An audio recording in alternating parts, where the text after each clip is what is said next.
Everyone రీసెంట్గా నాకు Covid effect అయింది. దాని నుంచి రికవర్ కూడా అయిపోయాను నేను. దాని తర్వాత నాకు చాలా కాల్స్ వచ్చాయి నా ఫ్రెండ్స్, ఫ్యామిలీ, రిలేటివ్స్ అండ్ నాకు తెలిసిన వాళ్ళ దగ్గర నుంచి. అసలు ఎలా నేను ఓవర్కమ్ అయ్యాను ఈ ఫేజ్, ఎలాంటి ప్రికాషన్స్ తీసుకున్నాను అని చెప్పి. దెన్ ఐ ఫెల్ట్ లైక్ నేను ఎక్స్పీరియన్స్ షేర్ చేద్దాం అనుకుని, అట్లీస్ట్ కొంతమందికైనా యూజ్ అవుతుంది కదా. వై బికాజ్ నేను ఆ ఫేజ్లో ఉండేటప్పుడు చాలా రికవరీ వీడియోస్ చూశాను నేను. ఇన్ఫ్యాక్ట్ వాళ్ళ స్టోరీస్ నాకు చాలా యూజ్ అయ్యాయి అండ్ చాలా కాన్ఫిడెన్స్ కూడా వచ్చింది. నేను డెఫినెట్గా ఈ ఫేస్ని ఓవర్కమ్ చేయగలను అని చెప్పి. That's the reason I'm sharing this video. నాకు సిమ్టమ్స్ అనేవి జూన్ 28th స్టార్ట్ అయ్యాయండి. లైట్గా డ్రై కఫ్ వచ్చింది. కఫ్ 2 days ఉంది. చాలా మైల్డ్గా సిమ్టమ్స్ స్టార్ట్ అయ్యాయి. ఇన్ఫ్యాక్ట్ మనకు కోవిడ్ అనే కాన్సెప్ట్ లేకపోతే అసలు మనం ఇగ్నోర్ చేస్తాం అది.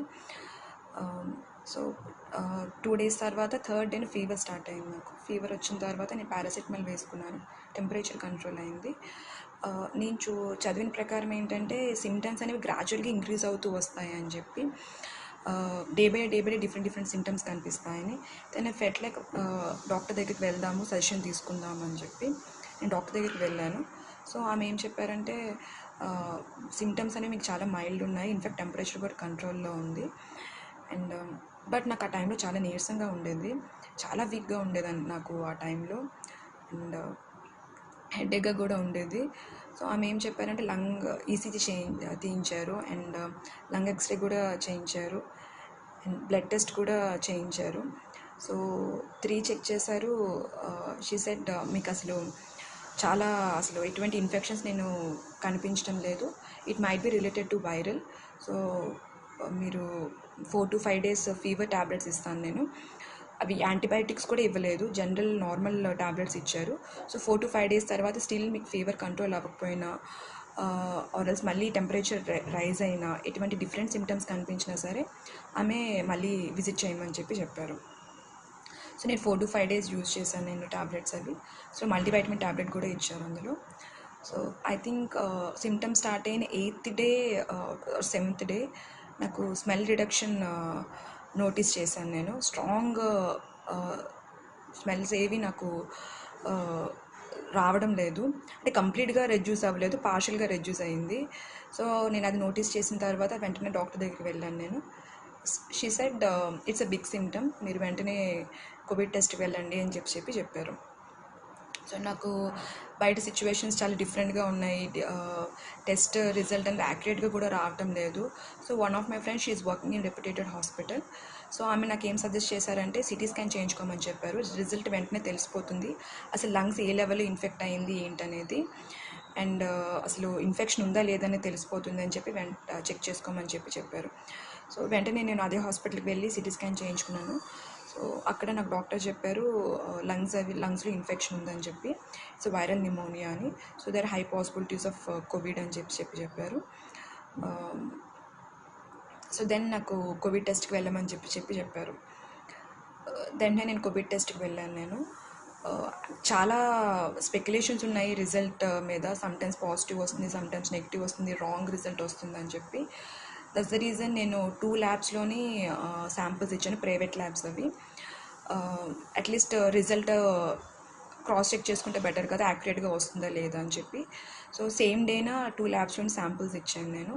సర్ప్రైజింగ్లీ ఒక ల్యాబ్ పాజిటివ్ ఇచ్చింది, ఇంకో ల్యాబ్ నెగిటివ్ ఇచ్చింది. సో అసలు అంత క్లియర్గా సిటీ స్కాన్లో కూడా ఇన్ఫెక్షన్ ఉందని తెలిసిన తర్వాత కూడా ఐ డోంట్ నో వాళ్ళు నెగిటివ్ రిపోర్ట్ ఎందుకు ఇచ్చారు. వాళ్ళ కంప్లైంట్ కూడా రైజ్ చేశాను నేను, వాళ్ళని అడిగాను కూడా నేను, బట్ నాకు అంత ప్రాపర్ రెస్పాన్స్ వాళ్ళ దగ్గర నుంచి రాలేదు. So that's the reason I'm telling you, CT scan is a very good option. మీకు లంగ్స్ కూడా ఏ లెవెల్లో ఇన్ఫెక్ట్ అయిందని కూడా మీకు సిటీ స్కాన్లో తెలుస్తుంది. సో ఇది నాకు డాక్టర్ సజెస్ట్ చేశారు నాకు. ఇంకా టెస్ట్ అండి మీరు ఒకసారి క్రాస్ చెక్ చేసుకోండి, ఏ ల్యాబ్స్ ఏ బాగున్నాయి ఏంటి, ఎవరు పర్ఫెక్ట్ రిజల్ట్ ఇస్తున్నారు ఏంటని ఒకసారి చెక్ చేసుకొని టెస్ట్ చేయించుకోండి. సో నేను సజెస్ట్ చేయగలను నేను, బికాజ్ నా కేసులో ఇలా జరిగింది. అయితే డే 1 నుంచి నాకు ఎప్పుడైతే సిమ్టమ్స్ స్టార్ట్ అయిందో అప్పటి నుంచి నేను ఐసోలేట్ అయిపోయాను నేను ఒక రూమ్లో. బికాజ్ మా హస్బెండ్కి ఇన్ఫెక్ట్ అవ్వకూడదు అని చెప్పి. బికాజ్ నేను చాలా డాక్టర్ వీడియోస్ చూశాను నేను, అందులో నేను చూసిన ప్రకారం ఏంటంటే వైరస్ అనేది స్టార్టింగ్లోనే చాలా హై లెవెల్లో ఇన్ఫెక్ట్ అవుతుంది. ఆ టైంలో చాలా పాసిబిలిటీస్ ఉంటుంది వేరే వాళ్ళకి ఇన్ఫెక్ట్ అవ్వడానికి కూడా అని చెప్పి. So that's the reason. In fact ఇది వైరల్ ఆర్ కోవిడ్ అని నాకు కన్ఫర్మేషన్ లేకపోయినా సరే డే 1 నుంచి రూమ్లో ఐసోలేట్ అయిపోయాను నేను. అట్లీస్ట్ మా హస్బెండ్కి స్ప్రెడ్ అవ్వకుండా ఉంటుంది అని చెప్పి నా థింగ్స్ అన్నీ తెచ్చుకొని and started staying there only. Mask పెట్టుకొని నేను రూమ్లోనే ఉండేదాన్ని నేను. అండ్ ఆ టైంలో నేను డే 1 నుంచి వన్స్ ఎప్పుడైతే నాకు డ్రై కఫ్ స్టార్ట్ అయిందో అప్పటి నుంచి నేను ప్రికాషన్స్ తీసుకోవడం స్టార్ట్ చేశాను నేను. ఐదర్ నాకు కోవిడ్ ఆర్ ఎల్స్ వైరల్ ఏమని నాకు కన్ఫర్మేషన్ లేకపోయినా సరే యూజువల్లీ కోవిడ్ ఎఫెక్ట్ అయ్యే పర్సన్స్ ఏదైతే ప్రికాషన్స్ తీసుకుంటారో నేను అవన్నీ తీసుకోవడం స్టార్ట్ చేశాను నేను.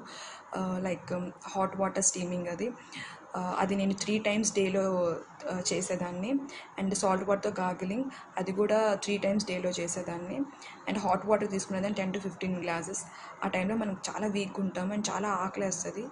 సో అందుకోసమని మంచిగా ఫుడ్ తీసుకునేదాన్ని. రైస్, రోటీ అండ్ గ్రీన్ ఆకుకూరలు అండ్ వెజిటబుల్స్, చికెన్, ఎగ్స్ ఎక్కువగా తీసుకునేదాన్ని. అండ్ ఫ్రెష్గా సూప్స్ కూడా ఎక్కువ తీసుకునేదాన్ని. టమాటా సూప్ అండ్ పాలకూర సూప్ ఇవన్నీను. కార్న్ఫ్లోర్ ఏవి యాడ్ చేసేదాన్ని కాదు. సో నార్మల్గా మైల్డ్గా జస్ట్ అవి బాయిల్ చేసి జస్ట్ సూప్ లాగా చేసి తాగేదాన్ని నేను. బికాజ్ ఆ టైంలోనే హాట్గా ఏదైనా తీసుకోవాలనిపిస్తుంది. ఇన్ఫ్యాక్ట్ మనం హాట్గా తీసుకుంటే మనకు బెటర్గా ఫీల్ అవుతాం కూడా ఆ టైంలోని. అందుకే ఇవి నేను తీసుకునేదాన్ని. డ్రై ఫ్రూట్స్ కూడా తీసుకునేదాన్ని. వన్స్ నాకు కోవిడ్ అని సిటీ స్కాన్లోని డాక్టర్ చెప్పినప్పుడు దెన్ అప్పటి నుంచి నేను vitamin C tablet 500 mg 2 tablets daily వేసుకునేదాన్ని. అండ్ మల్టీవైటమిన్ ట్యాబ్లెట్ కూడా డైలీ వన్స్ వేసుకునేదాన్ని. ఆఫ్టర్ ఫుడ్ డైలీ వన్స్ వేసుకునేదాన్ని. అది కంటిన్యూ చేస్తూ వచ్చాను అది నేను. నాకు ఎప్పుడైతే సిమ్టమ్స్ స్టార్ట్ అయ్యాయో అది మేజర్గా మనకి బాదర్ చేసే థింగ్ ఏంటంటే రెస్పిరేటరీ ప్రాబ్లం. మనకి ఊపిరి సరిగ్గా ఆడకపోతే దెన్ మనకి హాస్పిటల్లో అడ్మిట్ అవ్వాల్సి వస్తుంది. సో అందుకోసమని నేను ఆక్సిమీటర్ తెచ్చుకున్నాను నేను. సో నా ఆక్సిజన్ లెవెల్స్ అనేవి టైం టు టైం చెక్ చేసుకునేదాన్ని. డైలీ కనీసం ఒక 10 to 15 times చెక్ చేసేదాన్ని. వై బికాజ్ మనకు ఆ టైంలోని చెస్ట్ డిస్కంఫర్ట్ ఉంటుంది. చెస్ట్ కొంచెం పట్టినట్టు ఉంటుంది అండ్ కొంచెం బర్నింగ్ సెన్సేషన్ ఉంటుంది, కొంచెం పెయిన్లా ఉంటుంది. మనకి ఒక ఇమాజినేషన్ ఉంటుంది మనకి ఊపిరి ఆడట్లేదేమో. బికాజ్ మెయిన్గా ఈ ఎఫెక్ట్ అనేది దాని మీదే ఉంటుంది కాబట్టి అని ఒక ఇది ఉంటుంది. సో వన్స్ నేను ఆక్సిమీటర్లో చెక్ చేసుకోగానే నాకు ఒక క్లారిటీ వచ్చేది. ఓకే, ఆక్సిజన్ సాచురేషన్ లెవెల్స్ ఉన్నాయా లేవా అని చెప్పి, అంటే పర్ఫెక్ట్గా ఉన్నాయా లేవా అని చెప్పి. మీరు అది యూట్యూబ్లో చెక్ చేస్తే మీకు డిఫరెంట్ వీడియోస్ ఉంటాయి. సో ఎలా చెక్ చేసుకోవాలి ఏంటని అది యూజ్ చేసి నేను చెక్ చేసుకునేదాన్ని. అట్లీస్ట్ డేలో 10 to 15 times నేను రీడింగ్స్ తీసుకునేదాన్ని అసలు పర్ఫెక్ట్గా ఉన్నదా లేదా అని చెప్పి. సో నాకు వన్స్ కోవిడ్ అని తెలిసిన తర్వాత నేను స్పెషల్గా ఏ డాక్టర్ దగ్గరికి వెళ్ళలేదు. సో సేమ్ నేను డే 1 నుంచి ఏదైతే ప్రికాషన్స్ తీసుకున్నానో అదే తీసుకోవడం స్టార్ట్ చేశాను నేను. రూమ్లోనే ఉన్నాను నేను. And one of my relative అనమాట, హీజ్ అ డాక్టర్. సో ఆయన సజెషన్స్ తీసుకున్నాను నేను. సో ఆయనకి చెప్పాను నేను ఏవైతే ఫాలో అవుతున్నానో అని చెప్పి. సో ఆయన కూడాను సేమ్ మీరు ఏదైతే ఫాలో అవుతున్నారో అదే కంటిన్యూ చేయమని చెప్పారు. ఏవైనా బ్రీతింగ్ ప్రాబ్లం ఉంటే మాత్రం దెన్ వెంటనే హాస్పిటల్లోని మీరు అడ్మిట్ అవ్వాల్సి వస్తుంది అని చెప్పారు. సో లక్కీలీ నాకు ఎటువంటి బ్రీతింగ్ ప్రాబ్లమ్ ఎంటైర్ ఫేజ్లో నాకు రాలేదు. సో మేబీ నేను డే 1 నుంచి ప్రికాషన్స్ తీసుకోవడం వల్ల ఏమో మరి కానీ. సో బట్ నాకు ఎటువంటి ఎఫెక్ట్ అనేది ఏమీ రాలేదు.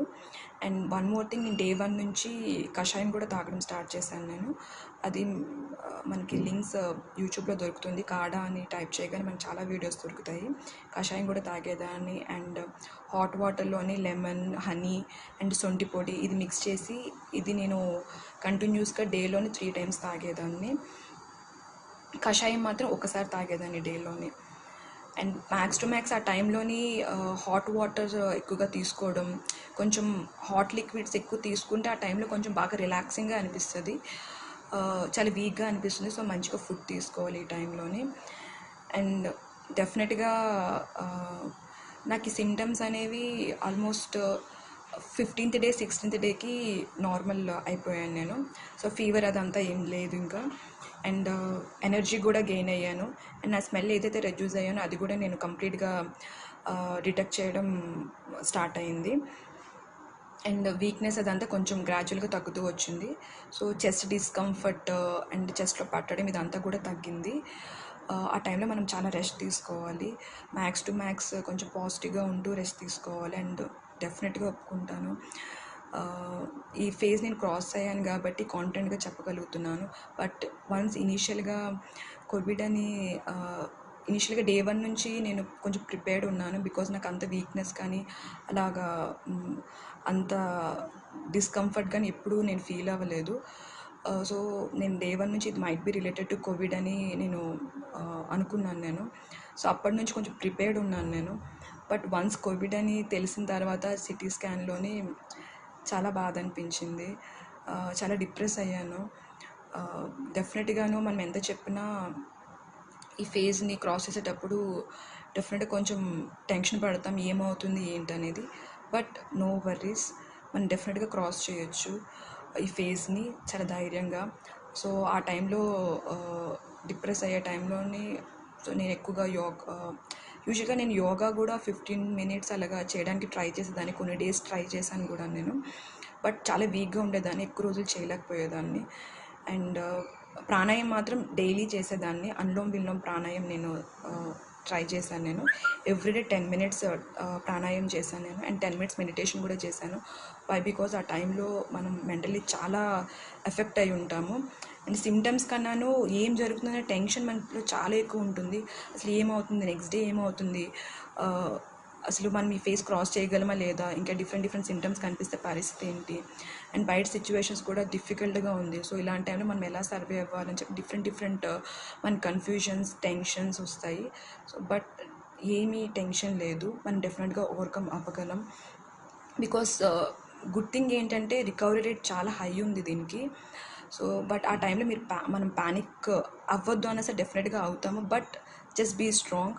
ఎందుకంటే మనం స్ట్రాంగ్గా లేకపోతే చుట్టుపక్కల ఫ్యామిలీ మెంబర్స్ అందరూ చాలా వీక్ అవుతారు.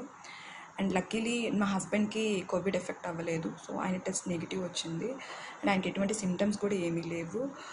అండ్ ఆ టైంలో స్ట్రాంగ్గా ఉండాలి. అండ్ మ్యాక్స్ టు మ్యాక్స్ మనల్ని కొంచెం పీస్ఫుల్గా ఉంచుకోవడానికి ట్రై చేయాలి. అండ్ న్యూస్ అవేవి చూడొద్దు. అండ్ సక్సెస్ఫుల్ స్టోరీస్ ఎక్కువగా చూడండి. బికాజ్ అది మనకు చాలా కాన్ఫిడెన్స్ ఇస్తుంది, మనం డెఫినెట్గా మనం ఓవర్కమ్ చేయగలము అని చెప్పి. So this is what I did in my face. I hope నా ఎక్స్పీరియన్స్ మీకు యూజ్ అయ్యే అనుకుంటున్నాను నేను. And thank you so much. And max to max improve ఉండడానికి ట్రై చేయండి. ఎమర్జెన్సీ ఆర్ వర్క్ పర్పస్ మీద డెఫినెట్గా వెళ్ళడం తప్పదు. బట్ ఫ్యామిలీ గ్యాదరింగ్స్ కానీ, ఫ్రెండ్స్ పార్టీస్ కానీ అవి మనం తర్వాత కూడా చేసుకోవచ్చు కదా.